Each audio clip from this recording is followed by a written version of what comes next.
Alright, so I've had a few people ask me, you gotta make reaction videos because they're so amazing, you speak so well, your opinions are amazing, etc. So I'm like, alright. I'm gonna start doing them. Alright, I think they're gonna be fun. Alright, I'm thinking I'm gonna have fun doing this. So this video is called Do All Evangelical Christians Think the Same? Now, I don't really consider myself an evangelical, necessarily, but I am a Protestant, so I'm close enough. Alright, close enough to critique these people. So the answer here is yes, strongly agree. Everyone should be going all the way to the right. Yeah, I would say agree because I believe that Jesus is God and his life, his death, his resurrection is the great redemption that God had for the world. If you really think about it, if you believe Jesus is not the only way, you're calling God an idiot. Because you think he's going to say one day, oh, shoot, you could go to heaven by being a good person? And I spent all this energy and time to sacrifice my own son? Right. Why didn't somebody tell me there was another way? I mean, if there was another way, it's a good point. Jesus would not have gone to the cross. Do you think it may be just a tad harmful to say that we're calling God an idiot for those that... Alright, so this guy sounds like he drinks too many soy lattes. And also, look at his body language, okay? If you watch my video about body language, one of the rules is, if you have the same body language as a female, okay, if a woman can do what you're doing and not look like a dyke, then you're doing something wrong. I mean, look at this pose.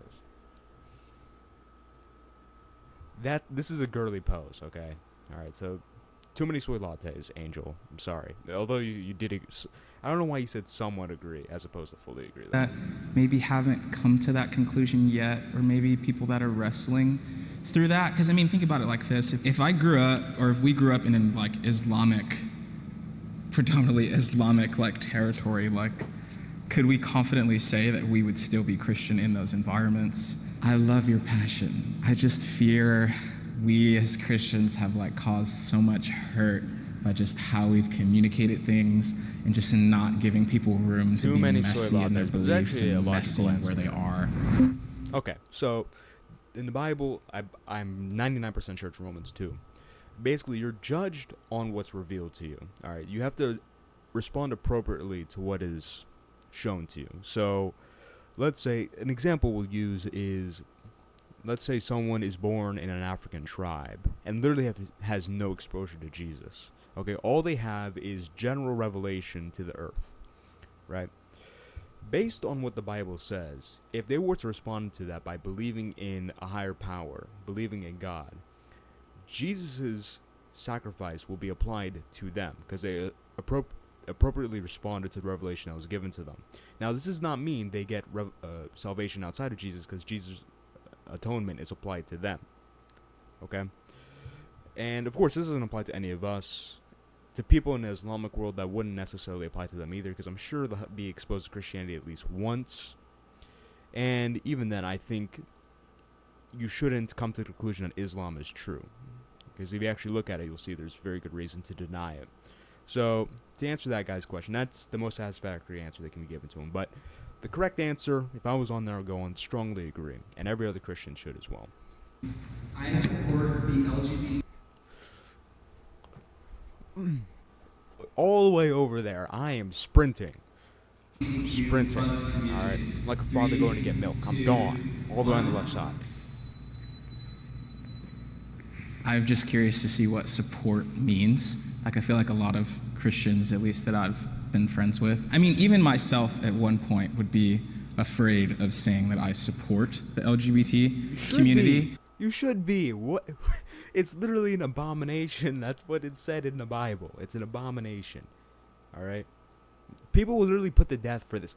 God destroyed an entire city, 2 cities, Sodom and Gomorrah. He destroyed all of it because of this. No. I don't know why this guy's not on strongly disagree, but I don't know why this guy's alone, bro. I know that we're just called to love our neighbors, and if my neighbor's LGBTQ, there's no reason why I can't love them, especially where... That's not the question. Do you support the LGBTQ community? This is what they always say. Every time you ask a Christian this question, and she's a girl. Okay, girls, it's okay. She's a girl. But the men, all right, we have men here. Okay, I'm looking at the men right now. Okay, you have balls. All right, these women don't have balls. That's fine. But these men literally have ball sacks. All right. No, we don't support it. Okay. It's called an abomination. God has destroyed cities for this type of thing. All right? And it's always this, oh, well, I love them. No one, in order to support them, you don't need to hate, not love them. I said that wrong, didn't I? In order to disagree with them, you don't have to hate them. There you go. You can still love them while being on strongly disagree. Loving someone, the difference between love and hate at the core level is this. If you love someone, you want them to come to Christ. That's the core. If you actually truly hate someone, you want them to go to hell. And you actively work to make them go to hell. Going on strongly disagree doesn't hinge on that at all. In fact, I think it's more loving to go on strongly disagree because you want people to live the best and most moral lives possible. This is liberal brainwashing propaganda. You asked this question like 60 years ago to Christians. Everyone's running over there. Strongly disagree. Okay? You're nasty. Nasty. Taking up that hole? No. Bad. No, you're doomed. Where we live, to not invite people of that community into our churches, into our lives, into whatever we have going on would be just like a big loss for the church because especially where we're at in the country, that's a very big demographic. And so I think missing out on that would just be a shame for the church. See, that's the thing. I agree with everything that you've said because I know that God loves them and they are a minority group that's been persecuted wrongfully, and I believe no one should be shamed or beat up based on their sexual orientation. I was gonna make a really out-of-pocket joke, but okay. You shouldn't execute someone because they're gay. Okay, that's not the funniest thing to say, to be honest. I would kind of like to say it the other way, but let's actually be a bit serious here. Okay, fine, a little bit, but not much. But the thing is, what people do with their sex life in their own bedrooms is none of my business. I'm not gonna say anything about that. I don't really care what they do. But when they come to my area and they tell me that my God thinks all that is okay, that's when I have a problem. But in terms of supporting their view of God is what I don't support. I would also say, though, that that's a big generalization. Just like people generalize Christians and say, Christians hate gay people. There's a lot of gay people who literally don't give two craps what Christians believe. It's kind of the same way, as much as we want to love people and we have experienced the love of Jesus. This is really low based on the question, do you support the LGBT community? This is really low IQ discourse. And we want other people to experience that. I'm not going to love someone with an agenda. I'm not going to love them with the hope that one day they'll convert. I'm going to love them. Would you say that being gay is a sin? No. What do you think would classify being a part of the LGBT community? Wait. What? No. What do you think? They'll convert. I'm going to love them. Would you say that being gay is a sin? No. Okay. We're going to have to figure out what he means by being gay. Because in one way, it's not. In one way, it certainly is. And he's on the disagree side, so I'm sure. What do you think would classify being a part of the LGBT community? Homosexual activity. Because I would consider, I'm gay, but Bro, what? Bro, when I started this video, what did I say about this guy? Go back. Okay, I'm so good at this. Okay, I know. Go back to the start of the video. Okay, and it's my hair on the mic. Go back to the start of the video. What did I say about this guy? He had too many soy lattes. I literally went over his body language. I knew it. Like that. I didn't watch this video before. I knew it like that. Stop playing with me. But anyways.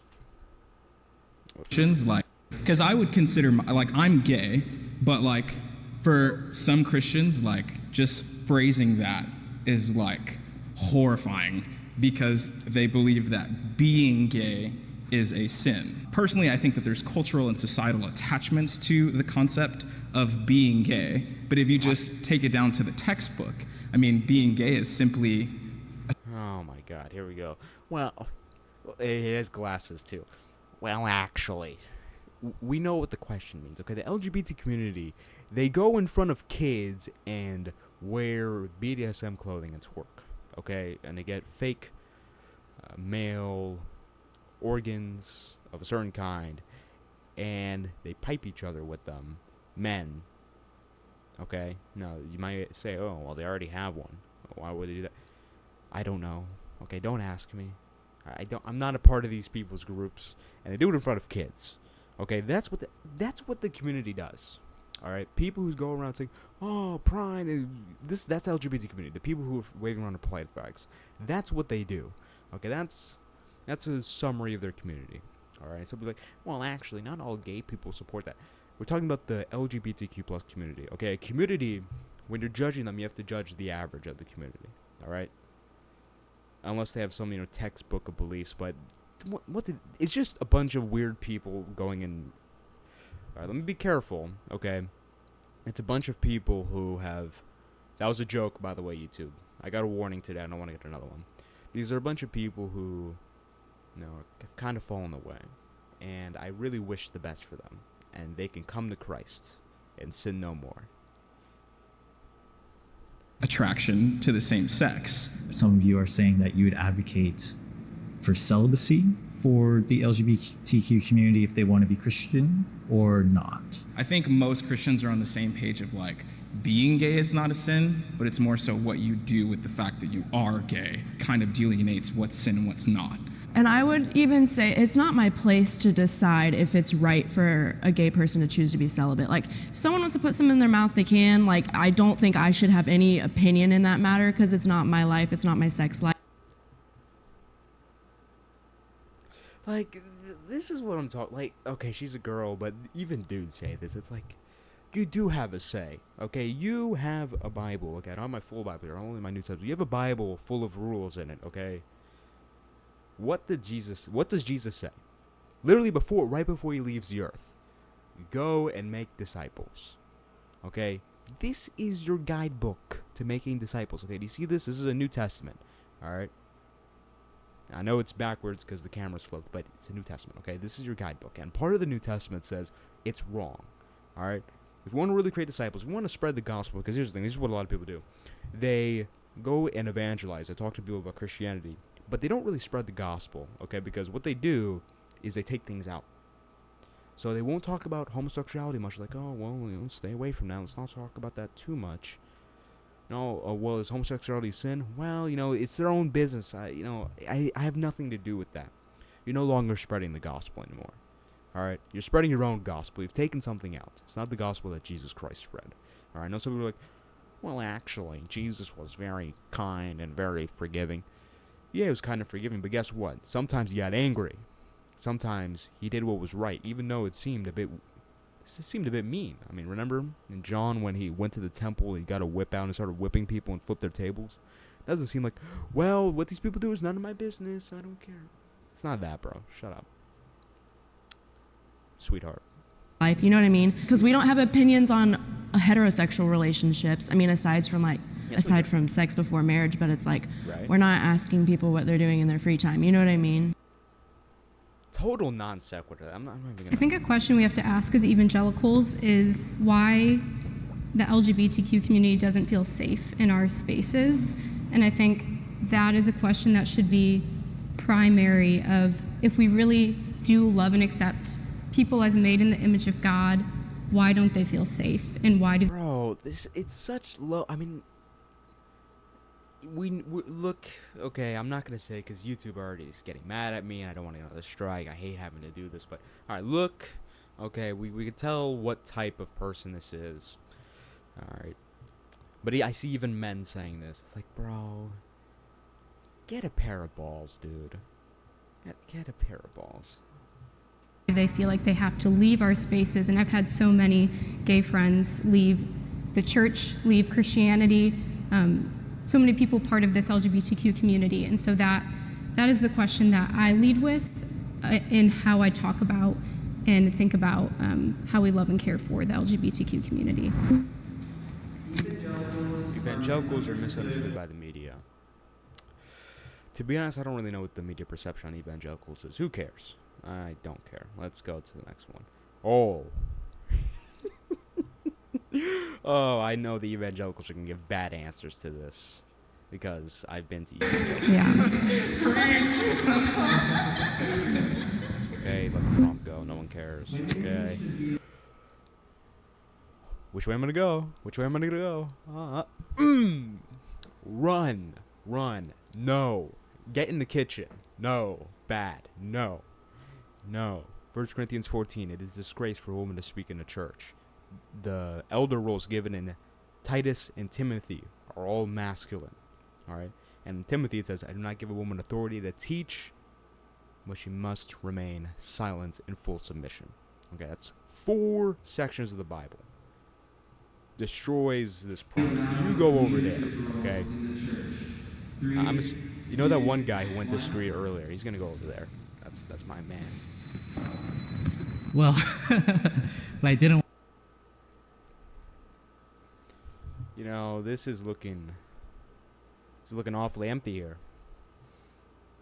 Want to open my mouth so I don't get taken out of context. So I want to first start off by saying I do believe that women are valuable and crucial in the leadership of the church, and God has defined gender roles for the family. Okay. I've had wonderful women pastors preach at my church, and so I do believe women pastors are good. But I believe that the senior pastor of the church is the father of the church family, and the father is a male. I think there's a loose.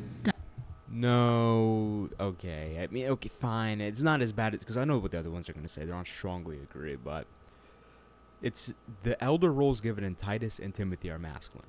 Okay, it literally says, you know, if someone wants to take a noble role, which is an elder, not just the top, but an elder, they must be the husband of one wife.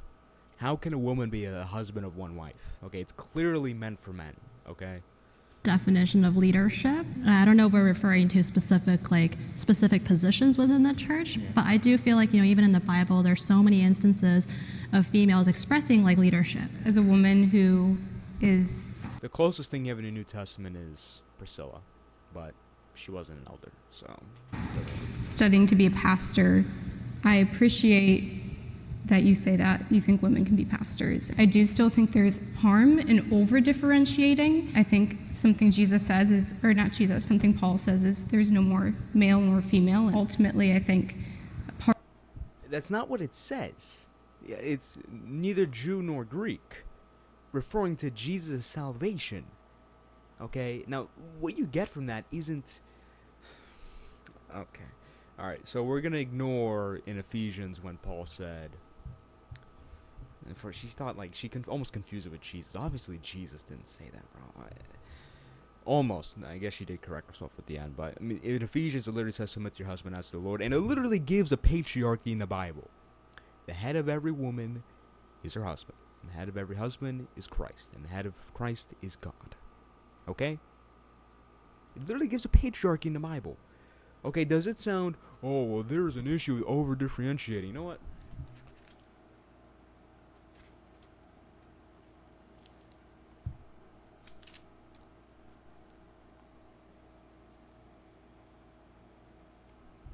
1 Corinthians 14, verse 34.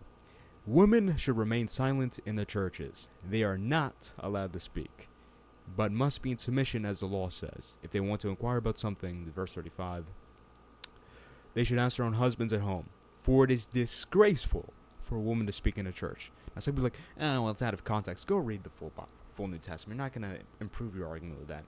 There's an issue with over-differentiating. Doesn't it say in Genesis... Didn't God say 2 completely different things to both Adam and Eve? Didn't God say to Eve, your desire will be contrary to your husband, but he will rule over you? Part of what Jesus brings is equality where there was once difference. Equality when there's once difference. Half of the verses I just cited does... Okay, so I do believe in equality. I'm going to define what I mean by that. But does what I just read from 1 Corinthians 14 sound like, oh, well, everything is equal. Everything from, top to bottom is completely equal? No, okay? Men and women are like knights and bishops in chess, okay? They're both worth 3 points at the end of the day. They're both equally valuable. I'm not saying women are inferior. I don't believe that at all.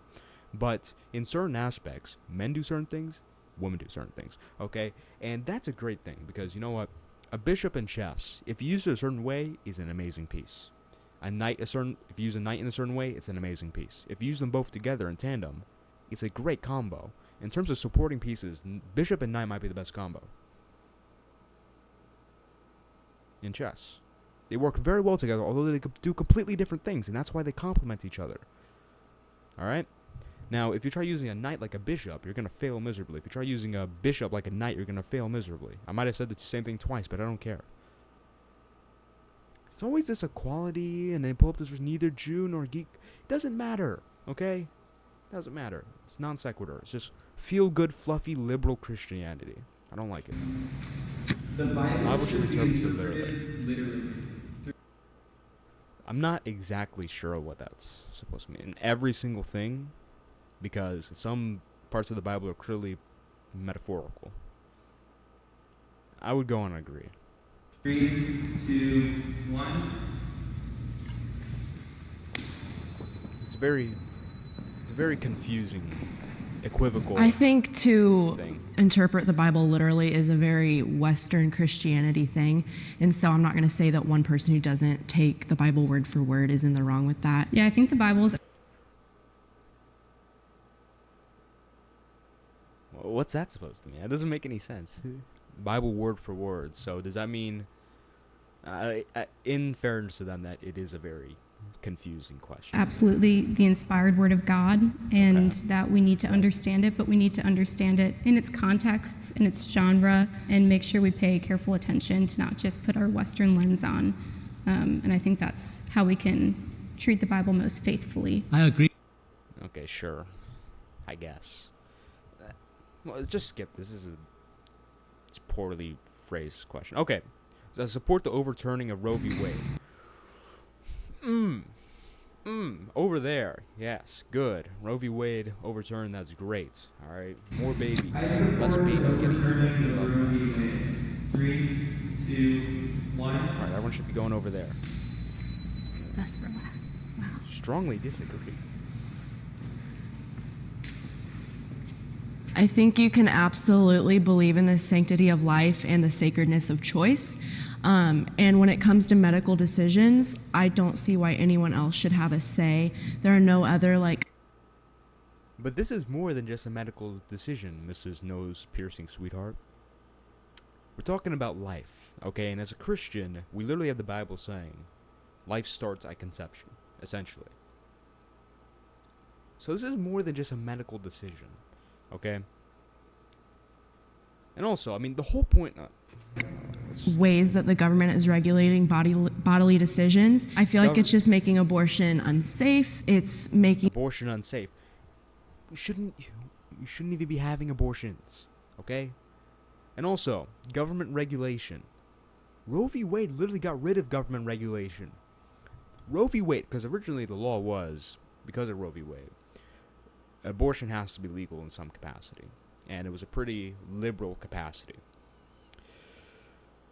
And when you got overturned, now it became up to the states. A state could essentially ban abortion, or it could legalize abortion up to a certain point, or whatever, something like that, right? So the government regulation became less when Roe v. Wade was overturned, because now states can make their own decisions. Making it much more difficult for women in low-income communities to get out of their cycles. Bro, close your legs and don't get cream pied, okay?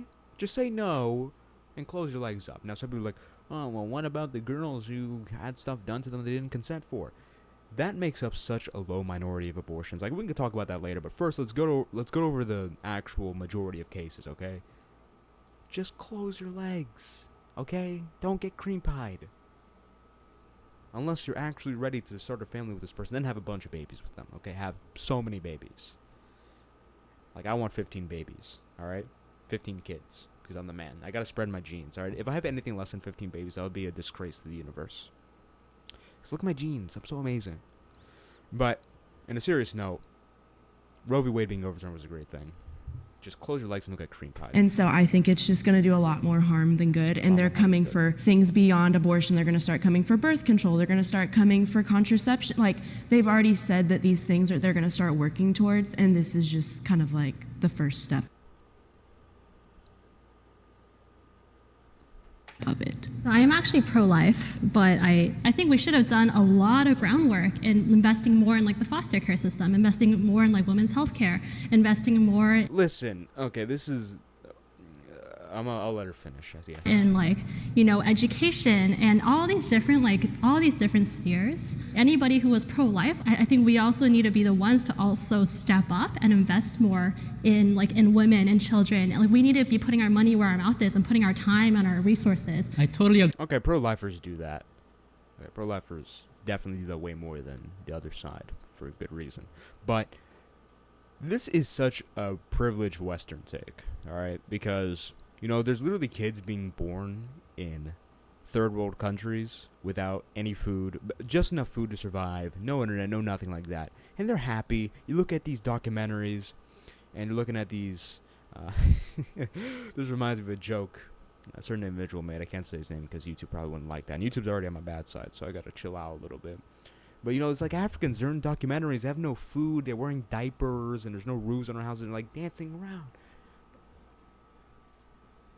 Like, they're happier than most Westerners with phones and houses and computers, etc. So you're telling me, okay, listen, life, being alive, not being killed, is better than living a trash life, even being homeless, okay? I'd rather be homeless. And this is, I slept in a car for 2 nights. Long story, but... I kind of get the gist. Okay, I haven't been fully outright homeless, so I'm not going to say that. But I kind of get the gist, okay? It's much better than being dead. Alright, I'm happy I'm not dead. I'm happy I wasn't aborted. I mean, imagine, I agree with all that. And as you mentioned, I think there's a lot of issues around abortion and Roe v. Wade. But I don't really see this as an evangelical issue or even a religious issue. I see it as a moral issue. When is it okay to kill a baby? And overturning Roe v. Wade is saying you shouldn't. I don't even think any Well, that's not really what it means. But Jason's on strongly disagree, so who's on our team? Pro-choice person is wanting to kill babies. I think that is a very harsh use. If it's not a baby, then what is it? Well, actually, it's an embryo. Shut up. Of language, because also 70% of women who have had abortions identify as Christian, and so in you. What?